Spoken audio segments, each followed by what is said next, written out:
Hello, my name is Raya from Active Health Clinic if you haven't seen me before. Today's video is how loved ones can support those experiencing chronic illness. Okay?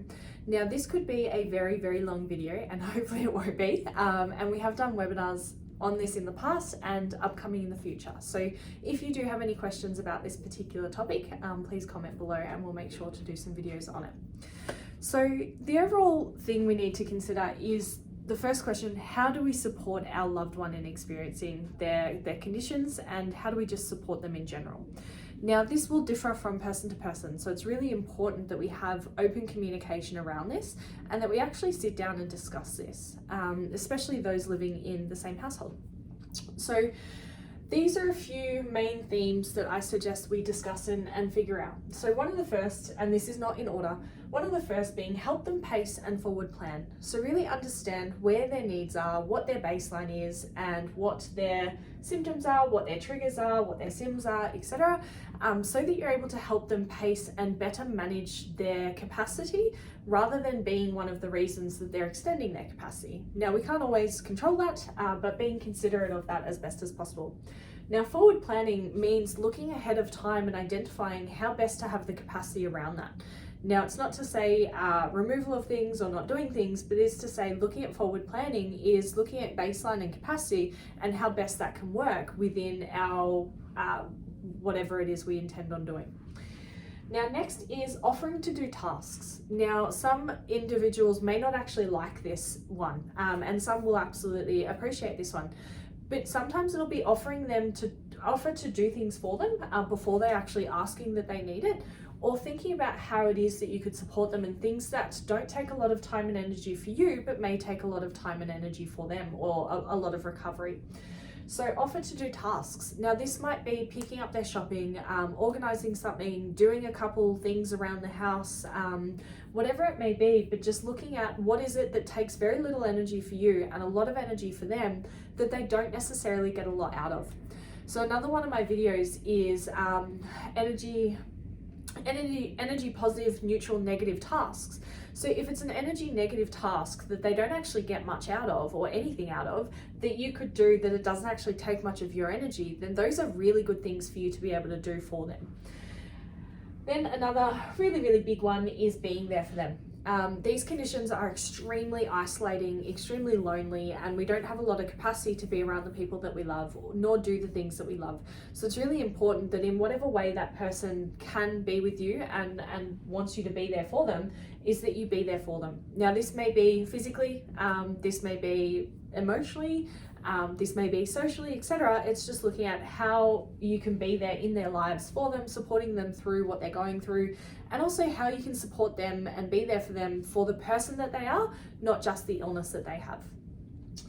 Now, another one is knowing their symptom profile. This is extremely important. It's not assuming their symptom profile, it's knowing their symptom profile. They are two very different things, because these conditions, the symptoms vary quite a lot, and day to day, the symptoms vary quite a lot. So it's really important that you know their symptom profile, and therefore you can be able to better identify when they're tracking okay versus when they are really struggling and everything in between. Now, it's good to sort of know that, and as I said, we can't assume, so although you know that, it's important to maybe ask questions or be supportive and proactive around this, knowing that you know their symptom profile, but also asking for their information along the way. In addition to that, knowing their triggers. Everyone's triggers are different, and the degree of the trigger from person to person is completely different as well. So knowing their triggers means that you are knowing their symptom profile, but you're also able to help them pace their triggers and forward plan around their triggers, which means if you know one's upcoming, you can offer to do tasks, or you can be there for them in response, in recovery of that. So knowing their triggers is really important because it can help you identify if you in any way are being one of their triggers or connected to one of their triggers. That it's not to say don't be exposed to triggers, because that is life, and I suppose triggers sounds like a little bit of a negative framing. It's not, it's just something that could trigger symptoms. So it's important to know theirs and how you can best accommodate or support. Now this one won't make a whole lot of sense for some, but it's important to be their SIM and know their SIMs. So SIM stands for safety in me. And again, there's another video on this. Sorry to be referring to other videos, but enjoy getting lost in our YouTube channel. Knowing and being their sim is basically being a safety, being a support, and being something that's either energy neutral or energy positive. Now, that is something that helps the individual experience their symptoms and experience their conditions and helps them manage what it is that they are going through. So SIM stands for safety in me. Now, the next one is what else? And the most important thing around this is asking questions. It's okay to ask questions. It's actually encouraged. Now, picking your time wisely around asking questions when they've just been triggered and they're in a bit of a setback or a flare-up of symptoms, that's not the time to ask everything. It's the time to ask, how can I help you? Would you like me to leave you alone and let you recover for a bit? Would you like anything of me? But as I said at the start, everyone's experience is really, really different. So it's important that you ask questions so that you know. You can see a common theme around here being know, so that you know how to support them, know how to understand, and most importantly around that, know how to provide empathy and compassion towards what it is that they're experiencing, and also to understand the degree of what it is that they're experiencing, and again, not assuming. So it's important to ask questions because I really just focused on some of the major elements. There are going to be other major elements, and there's going to be many, many other minor elements to that too. So it's important that you ask questions, and it's important that you sit down together at another point in time, you know, when the individual feels comfortable and has the spoons and capacity to do so, that you're actually discussing this openly so that you're learning all of these things and more that the individual wants to educate you on. So that you know when to ask questions, know when to support. And another big one is making sure that, again, you don't assume and that you're not barging in to save the day, because this individual knows their body better than you do, better than anything that they know.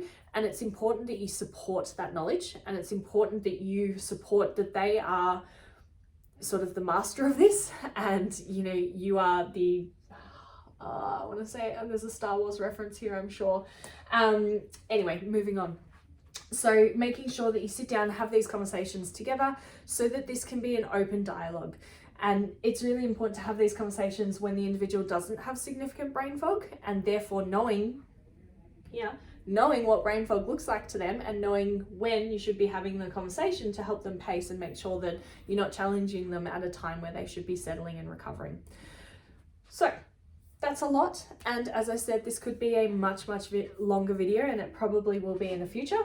The one summary I want you to take away from this is these questions here, or these themes here, and the what else. What else do you need to know? Ask the questions at the right time, and therefore you're beginning to understand how best to support the individual. If you have any questions that you would like to ask us as Active Health Clinic that we can do more videos on, comment them below. If you have any other themes being a person that experiences these conditions, again, comment them below. Or if you have any suggestions, ideas, or hacks, definitely open to it, because we want to support as many people going through this as possible.